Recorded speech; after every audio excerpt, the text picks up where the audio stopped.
What's up, guys? Two Dudes MMA Two here. Dudes MMA here. This guy's Little over tribute here. to the Iceman. Yeah, he's over here. He's getting forearm cramps doing the Iceman signature pose. We gotta go? looking over. Guys, we're in the parking lot of a Dunkin' Donuts right now. There's crackheads all around us, but that just shows you our commitment to giving you MMA content, risking ourselves to give you content. Now, guys... For our commitment to excellence. Yes. Now, guys, listen. We should just talk about the fallout from UFC 317. Now, the obvious number one conversation to have. I mean, there was a slew of great fights, but everybody wants to know about what's next for Ilia Topuria and what happens to the lightweight division. I don't think what happens though. I would say what happens to the featherweight division. Well, both. I mean, Topuria, I don't think he heads back to featherweight. There's no chance in hell. He wants to. I'm hearing he wants to go up to welterweight, but Volk is back as the featherweight king. I mean, it really all depends on what he wants to do. Now, the obvious number one fight to make is Paddy Pimblett. I mean, there's really nobody else. I mean, Arman Sakarian was in that position to get the title shot. Didn't make weight. Didn't make the weight. Now, he did make weight as a backup fighter. He showed the company that, you know, he's maybe more on track. What fight was that for? This fight. Wow. Yeah, he weighed in as a backup fighter. Now, it doesn't... Listening to Dana in the post-fight press conference, it seems like him and the company still don't have a lot of faith. Not a lot of faith there. Because that is a big opportunity to mess up. But if he's not next, there's only one person that's next, and that's Paddy Pimblett. Paddy Pimblett is currently ranked 10th. Wow, really? If I'm not I don't have... Let's pull up these rankings. I would have sworn he was ranked 10th. It might be updated. We're going to figure this out here. But in the interim, there's a lot of people ahead of Paddy Pimblett. Oh, not the goddamn fan rankings. I think I was looking at the fan rankings, guys. Check ESPN. In the interim of us checking out the current rankings for Paddy Pimblett, Justin Gaethje and Paddy Pimblett come to mind of a fight needing to happen. Easily. That seems to me the fight to make, depending on what happens at welterweight with Islam Makhachev. I mean, they have Islam ranked number one, but obviously Ilia Topuria is now number one. Yeah, you know. Pimblett looks to be ranked 6th. Yeah, ESPN has him ranked 6th. I'm personally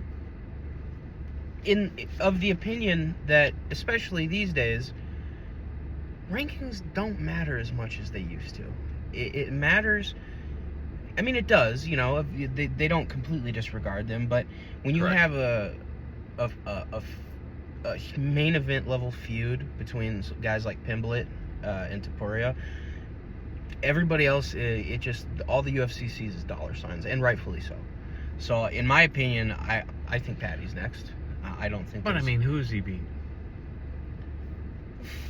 I mean, it doesn't. He's got to win over Chandler. Hey, man, does anybody remember when Darren Till got a title shot? And let's talk about where Darren Till is today. Yeah. Okay. Be that as it may. Be that as it may. Still got the title shot. If Paddy Pimblett were to fight Ilia Topuria, and let's say, whether I like this or not, he gets knocked out. Where does he go from there? The fight to make is Pimblett, Gaethje.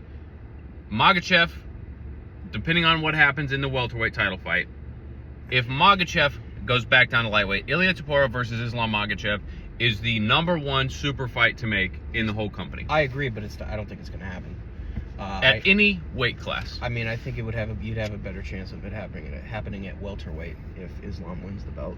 I don't believe Topuria could go to welterweight and have a very good run. I think that would be quite... There are a lot bigger guys in that division. The Conor comparisons are ridiculous. And I think we remember Conor's welterweight. It was just Cowboy, was it not? Well, the catchweight fight against Nate. Yeah.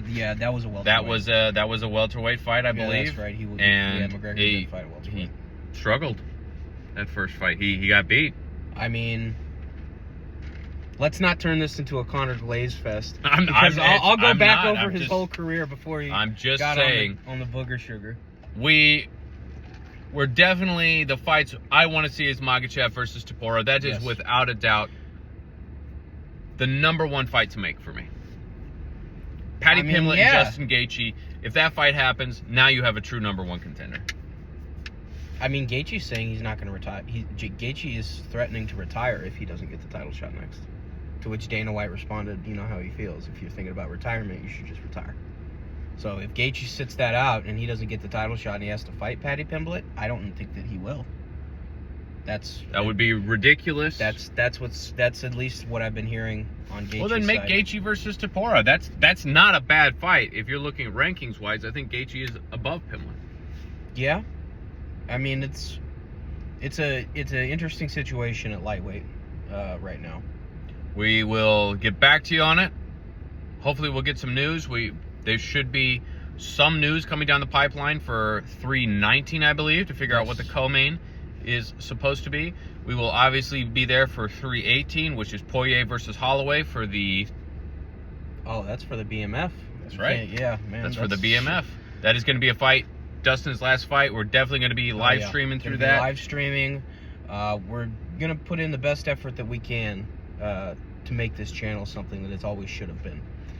And say it. It's the Iron Sheik. Amen. But yeah, guys, stay tuned. We'll be around. We'll be back.